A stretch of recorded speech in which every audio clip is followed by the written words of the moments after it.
పోలీసుల ట్రాప్ను ఆర్జీవి గుర్తించలేకపోతున్నారు. తనను పట్టుకోవడం లేదని అనుకుంటున్నారు. తాను పరారీలో లేనని అంటున్నారు. సాంకేతికంగా ఆయన పరారీలో ఉన్నట్లుగా పోలీసుల ఫ్రేమ్ సృష్టించారు. ఆయన ఎదురుగా ఉన్నా ఇప్పుడు పోలీసులు పట్టించుకోకపోవచ్చు. ఎందుకంటే ఆయనకు న్యాయపరమైన అన్ని అవకాశాలు ముగించాలని పోలీసులు వ్యూహాత్మకంగా అడుగులు వేస్తున్నారు. ఆ ట్రాప్లో ఆర్జీవి ఇరుక్కున్నారు. తనను అరెస్ట్ చేసి కొడతారని ఆర్జీవి భయపడుతున్నారు. ఆయనను కొట్టాల్సినంత కోపం ఏపీ పోలీసులకు లేకపోతే ప్రభుత్వ పెద్దలకు ఎందుకుంటుంది?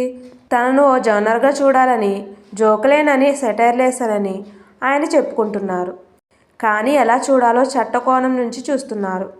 సోషల్ మీడియా పోస్టులు పెట్టే వారిని అరెస్ట్ చేయవద్దంటూ విజయబాబు వేసిన పిటిషన్పై హైకోర్టు స్పందన చూస్తే ఆర్జీవీకి న్యాయపరంగా కూడా ఎలాంటి రిలీఫ్ రాదని అర్థమైపోయింది.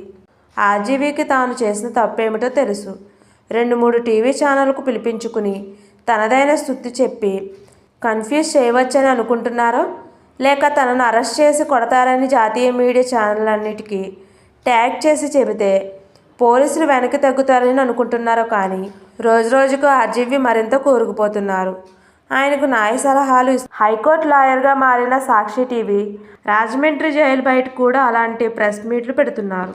దానివల్ల ఆయన మీడియాలో కనిపిస్తున్నారు కానీ ఆర్జీవి మాత్రం జైల్లో ఉంటారు.